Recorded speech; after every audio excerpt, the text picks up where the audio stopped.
gente, tudo bem? Eu sou a Thaisa Tozederi e nós estamos num Ser Mamãe. Hoje com um ambiente diferente aqui na Metro Quadrado e já agradecemos desde já a disponibilidade da gente poder gravar aqui, né?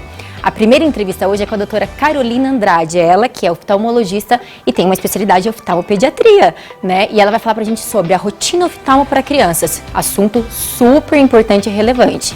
A segunda delas é com a Camila Verri e com a Vanessa Escolaro. A gente vai falar sobre mesa aposta. Eu amei a entrevista, vocês vão gostar também. E por último, a Veri Queiroz vai falar pra gente sobre a kombucha. Ela tá super na moda e a gente vai saber, ela tem benefícios? A gente tem uma marca aqui de Cascavel? Vem comigo!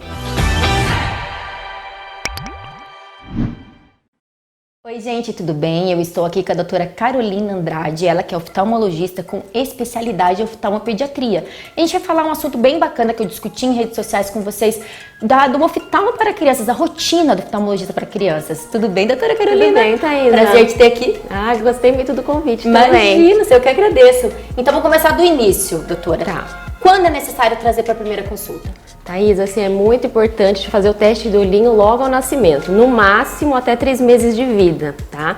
O teste do olhinho é um teste que a gente procura ver se a criança tem risco de ser cega, porque tem algumas doenças que você não trata logo no início, cursa com cegueira às vezes irreversível. Então, tipo a catarata congênita, o glaucoma congênito, são doenças que a gente precisa tratar de imediato, senão a criança tem um risco muito grande de ficar com uma sequela para sempre. Então o bebê nasceu, marcar uma consulta. Isso, no máximo até 3 meses. Os prematuros, às vezes a gente vê até no berçário já, né? Pelo risco de problemas na retina, tá? Mas as crianças que nasceram a termo pode esperar um pouquinho mais, mas no máximo até 3 meses de idade. E depois, de quanto em quanto tempo é o adequado para uma criança vir ao oftalmologista? Sim, aqui no Hospital de Olhos, a gente já faz a segunda consulta dali 6 meses da primeira. Então, se ele veio logo que nasceu, já a partir do 6º mês, a gente pede um retorno. Eu sempre falo para os pais assim, a gente precisa ver como é que está o desenvolvimento da visão, tá? Porque o teste do olhinho, você quer ver se o olho nasceu com alguma malformação, algum problema grave. Depois a gente vai ver a formação da visão, tá? Porque o olho é um órgão sensorial, ele capta a visão, mas quem enxerga é o cérebro. Essa conexão olho com cérebro vai se formar até os 7 anos de idade. Então a gente pede para voltar ali depois do 6º mês para testar a visão, para ver se o olho não tá torto, ver se não tem um grau alto, se não aconteceu algum problema nesse tempo, porque às vezes se for no olho só, os pais não vão reparar, entendeu? E a criança não tem algum tipo de sintoma, né? A criança, sim. Então a gente nesse teste eu testo a visão, vejo se o olho não tá torto, e se estiver tudo bem, tudo normal, aí eu peço a avaliação anual. Eu venho aqui com a doutora Carolina desde os meus bebezinhos, né? E eu acho bem interessante que vai mudando a forma de fazer o exame, né? Sim, vai mudando sim. O de 6 meses é de um jeito, depois com 1 ano e meio é diferente, depois com 2 e meio é diferente. Cada vez a criança vai colaborando cada vez mais. Então a gente consegue melhorar mais e mais o exame. É interessante que por volta dos 3 anos eles já fazem o exame igual gente grande, eu falo assim, sabe? Porque eles já passam no autorrefratório, eu já consigo botar o bins, testar a acuidade visual de longe. Então, cada consulta você tem dados novos, né? Então, assim, é sempre muito importante vir uma vez por ano, até porque existe um tumor grave que acontece em crianças, que dá nos olhos, que é o retinoblastoma, acontece em crianças menores de 2 anos. Então, a gente também pede para vir por causa do retinoblastoma também. Então, já pega precocemente. Isso, sim. Então, assim, é muito importante sempre fazer o exame uma vez por ano.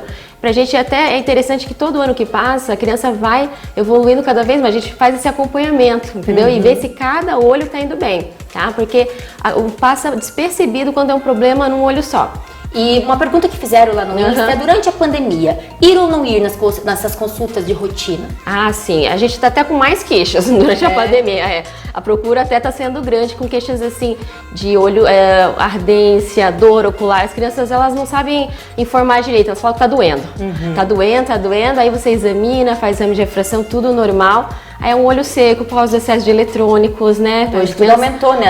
A criança fica em casa, os pais já não têm muita opção, já não pode sair. Então as crianças acabam assistindo mais desenho, seja na televisão ou no celular, entendeu? Até o celular não é recomendado, tá, Thaisa? A criança, o ideal sempre, quanto mais longe dos olhos, melhor, tá? Assim, ter esse cuidado. Isso, ter esse cuidado, porque além de aumentar o risco de olho seco, já é comprovado que aumenta o risco de miopia também. Então, assim, a gente tá com uma explosão de miopia no mundo, nas crianças. E quando a miopia dá, ela não melhora, ela só piora, infelizmente. Então, o ideal é sempre evitar excesso de estímulo muito próximo aos olhos por causa dessa tendência também. E esse diagnóstico precoce, doutora, ajuda muito no tratamento, sim, né? Sim, porque assim, a visão, igual eu te falei, ela tá em formação, vai até os 7 anos. Se a criança, por exemplo, tem um problema muito sério no olho e ninguém descobre, aquele olho vai ficar com uma sequela irreversível. Porque você precisa do tampão, você precisa corrigir o problema, né? E assim, as gerações passadas, elas faziam às vezes o primeiro teste de visão no Detran, com 18 anos.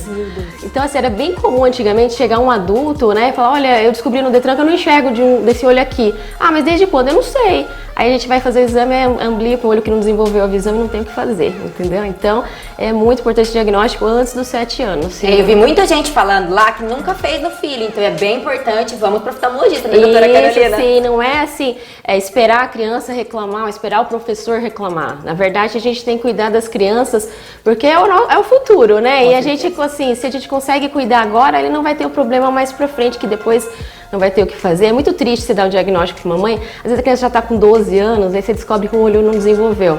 E aí você não tem o que fazer. E assim, é bem complicado, deve ser difícil para os pais também depois lidar com isso, né? Entendeu? Então assim, a gente tem oportunidade, agora a gente tem o conhecimento, né? Então a gente tem que, assim, sempre falar para as pessoas o quão importante que não é uma coisa, uma bobagem, não, é uma coisa que a gente tem que fazer sempre cuidando das crianças. Muito obrigada, doutora Carolina, por toda a informação, viu? Imagina, eu que agradeço. Imagina.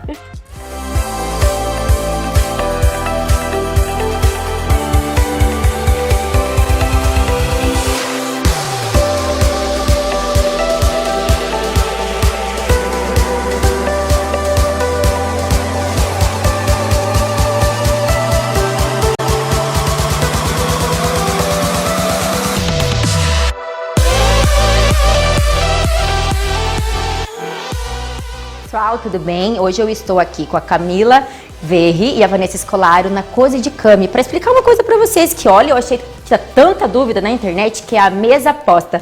Tudo bem, meninas? Tudo bem. Conta pra gente. Então, existe uma regra para mesa? Não. Ah, que bom, né? A melhor notícia é essa. Existe sim uma etiqueta à mesa, mas essa regra quem faz somos nós. A regra é o que você se sente bem. Mas hoje, como temos algumas formalidade, dúvidas, digamos, né? A formalidade, nós vamos ensinar a regra para que você se sinta confortável se você for a um jantar, a um restaurante muito refinado. Já esteja disposto. Que você chega lá e encontra aquele monte de talheres e taças e você fala, o que eu faço com isso? Então nós vamos ensinar para você se sentir confortável. Vamos começar do guardanapo, que é uma coisa que elas comentaram comigo que às vezes pinta aquela dúvida. Então chegamos, sentamos. Primeira coisa, chegou, sentou, seja como for a dobra do teu guardanapo, você abre, senta e coloca ele no seu colo. Primeira coisa, não esquecer do guardanapo. Guardanapo é sempre, enquanto você estiver sentada, ele estará no seu colo. E não aberto, né? Porque as pessoas têm a mania de chegar e abrir o guardanapo todo e colocar no colo. Então o guardanapo não se abre, tá, gente? O guardanapo ele é colocado assim, ó. Bem desse jeitinho no colo, pra quê? Aí quando você for limpar a sua boca, você vai fazer esse movimento aqui, ó, tá? Limpa e dobra pra sujeira não aparecer. E adorei essa, eu Bem não sabia. bacana. E aí tá, chegamos, tá cheio de talher. O que eles significam na mesa? Cada talher, gente, ele tem a sua função.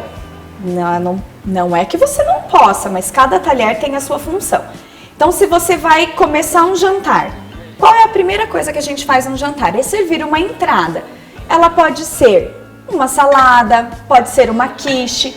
Qual entrada você estiver no seu cardápio para servir? Então, se você for servir a salada, a regrinha de fora para dentro. Então, aqui você tem que ter um talher da salada. Mas qual é o meu talher da salada? É o talher que você usa para sobremesa. É o garfo e a faca menores. Então eu tenho esse pratinho que ele serve para sobremesa também, é o mesmo? É o mesmo prato. Esse aqui é o prato pequeno que você tem no seu jogo de jantar, que é da sobremesa, e que se você for montar uma mesa, você serve a salada nele, comeu, juntou os talheres, Tirou. A pessoa recolhe ou cada um tira. É assim que sai ele da mesa. Tem uma situação que você pode servir um caldo.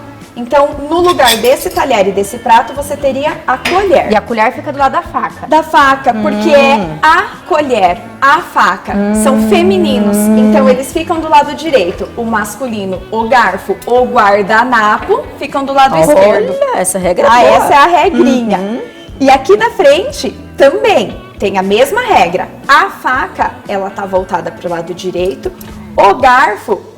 Conforme tá disposto, então. Conforme tá disposto, é a mesma direção. Tem uma dica que vocês nunca mais vão esquecer, porque o garfo, ele fica com a ponta, que é o que espeta, pro lado direito, para não espetar o coração. Tem até dica. É uma dica, são dicas para as pessoas não esquecerem. Então, seja lá um caldo ou a sobremesa, tudo isso sai da nossa mesa. Agora, principal. E agora é o principal. Eu coloquei aqui o talher de peixe. Algumas pessoas pra têm saber que ele dúvida. existe, né, gente? Pra saber que ele existe e que ele deve ser usado. Então, isso aqui é a faca de peixe. Ela não é espátula de passar manteiguinha no pão, ela é uma faca de peixe. E esse garfinho, vocês veem que ele é mais gordinho. Mais gordinho. Ele tem um formato bem diferente. Esse é o talher de peixe. Você pode ter num jantar muito formal 2 pratos, um peixe e depois virar carne. Então aqui eu coloquei para que as pessoas conheçam que ele esse existe. aqui é o talher de peixe e ele existe, tá aí. E depois, finalizando, com o talher, o garfo e a faca de almoço, jantar, que aqui é o talher normal, no prato normal. Aqui tá disposto porque são sobremesas que às vezes são servidas assim ou assim. São sobremesas. Dependendo do que é a sobremesa, você usa os 3. Se você for servir uma cheesecake, você pode precisar da faca, porque tem a massa da cheesecake, você usa o garfo e no final, aquele caldinho que sobra, daí os 3 você precisa da são colher. úteis. Então, Sim. são talheres que você tem que sempre deixar à frente. Eles ficam o jantar todo ali. E quando você finalizou, que Coloca recolheu o pratinho tudo, da sobremesa. vem o pratinho da sobremesa e aí você usa esses talheres. E aquela dúvida que foi campeã lá no Instagram. Os copos, qual a disposição deles? As taças, copos, a gente costuma colocar, a ordem deles é sempre água. Eu até coloquei esse copo baixo, copo pra bem gravar, pra básico, identificar. para que as pessoas lembrem sempre. Água, vinho tinto, vinho branco. Ah, mas eu não vou servir vinho tinto e vinho branco, eu vou servir só vinho branco. Então, água e vinho branco. Só o tinto? O tinto sai. Então dentro, aqui o primeiro. O primeiro começa aqui no centrinho e vai descendo. Água, vinho tinto, vinho branco. vocês Mas viram, eu vou servir também uma champanhe. Água, champanhe, vinho tinto e vinho branco. Branco sempre aqui, então. Termina com o vinho branco e a champanhe. Por que a champanhe antes? Porque a champanhe é onde tudo começa, né? É como uma champanhe que você abre. Oi, às vezes gente, vamos antes- brindar, estamos comemorando. E às vezes antes mesmo do jantar, tem ali uma champanhezinha para você acompanhar a sua entrada, para descontrair. Depois vem os pratos, né? Então essa, gente, é a forma mais formal. Mas a é bom de maneira saber, né? Eu mais adorei. formal, que você vai conseguir ali não sofrer quando você Se chegar num sentir lugar bem de- sabendo o que usar. Claro. Meninas, eu amei. Nossa, gente, aprendi um monte de coisa. Olha só, adorei o tema. Agradeço muito vocês aqui, Imagina, viu? Obrigada a gente por que nos ajudar. agradece. você. Obrigada.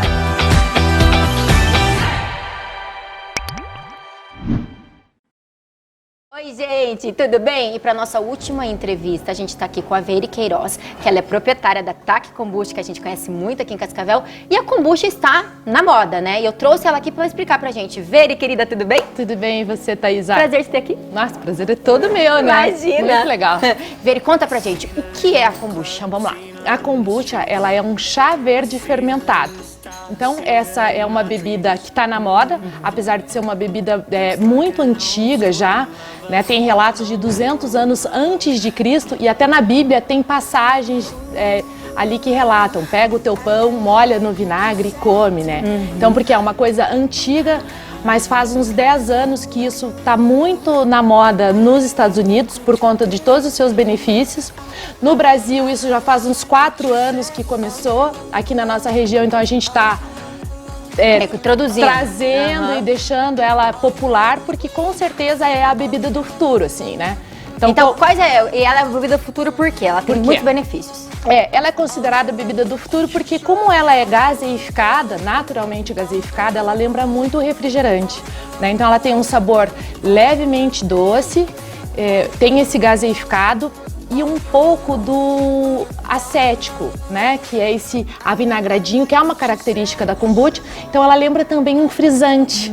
Então as pessoas gostam de uma bebida Geladinha. gaseificada, né? Eu acho que o gás ele dá um tchan especial, assim, qualquer, até da água, né? Tem a água normal, a água com gás ela é mais interessante. Então, por isso, por ser uma bebida cheia de benefícios e por ter esse sabor diferenciado e que lembra muito o refrigerante, que é uma bebida super popular, mundialmente popular, né? Uma substituição. Então, é como se fosse uma substituição, assim. Ela é super legal. E os benefícios dela? Conta pra gente. Bom, então, para começar, existem inúmeros benefícios, mas eu gosto de dizer, assim, os mais comprovados, que a pessoa já na primeira dose, quando começa a fazer o uso da kombucha, ela já sente, né? Então, digestiva, diurética e antioxidante. Por quê? Como ela é base de chá verde, então 90% da kombucha é chá verde fermentado, você tem todos os benefícios do chá verde, que é uma bebida assim milenar, talvez a segunda bebida mais consumida do mundo,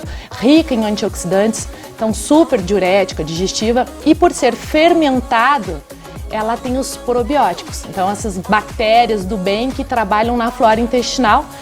E a ciência cada dia prova que o intestino é um órgão assim extremamente importante, porque ele tem várias ligações, né? Tanto que a imunidade é 80% produzida e estocada no intestino. Então, você vê agora nessa época de pandemia que o que a gente tem para se proteger? A própria saúde, né? E tem limite diário, Veri? Não tem, né? Claro que assim, como qualquer outro produto, vai muito da biodisponibilidade de cada um. Tem gente que não pode com o trigo, tem gente que não pode com qualquer outro, né? Então a kombucha, já teve épocas assim de eu tomar 2 litros de kombucha por dia. Não tem problema. Mas teoricamente, uma garrafinha, 2 garrafinhas por dia, assim, já tá ótimo. E restrição? Criança, amamentação, gravidez? Vamos lá. Por ser, então, como ela é fermentada, ela tem um traço de álcool. Então, se você pegar um suco de laranja e deixar no sol à tarde, suco de laranja vai fermentar e vai ter um traço de álcool. Então, a gente diz traço de álcool, até 0,5%, 0,7% de álcool. Então, assim, faz mal para a criança.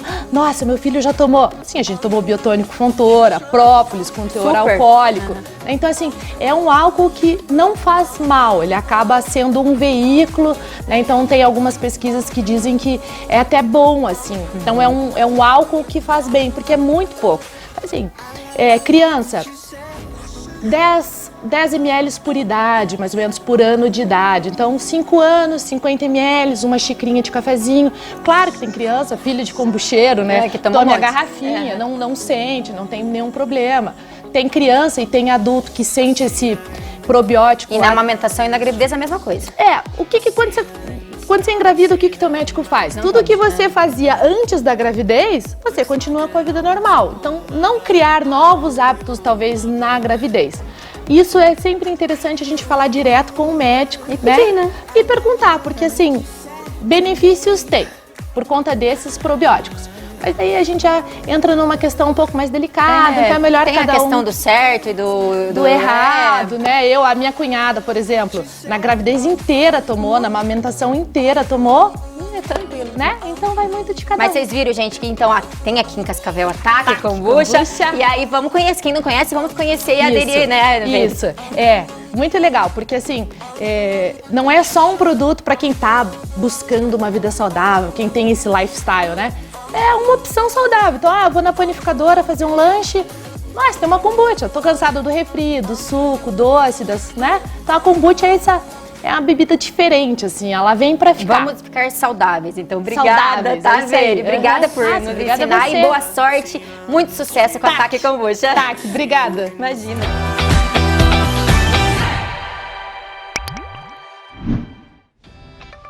E esse foi mais um Ser Mamãe aqui na Metro Quadrado, que desde já abriu a loja pra gente, a gente agradece. E segue lá nas redes sociais um Ser Mamãe, porque lá a gente coloca enquete, a gente faz pergunta, a gente mostra todos os profissionais que vão aparecer aqui. Então você pode me ajudar, vem me ajudar com as pautas do programa. Muito obrigada!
Okay, doors. Swing.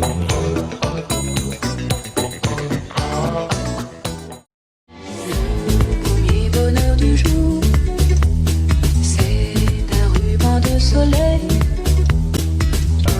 Premier bonheur du jour, c'est un ruban de soleil. Premier bonheur du jour, c'est un ruban de soleil. Mais bien vite tu reviens et ma vie reprend son cours.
Gibas Autoservice, há 25 anos cuidando do seu carro. A Gibas Autoservice é exclusiva para veículos importados. Diagnósticos computadorizados online, com as principais montadoras mundiais. São mais de 1.000 metros quadrados de oficina com os mais modernos aparelhos do mercado mundial. Performance alemã, revisões, manutenções preventivas e corretivas. Gibas Autoservice, há 25 anos cuidando do seu carro, como um pai cuida do filho.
Bien vite tu reviens et ma vie reprend son cours.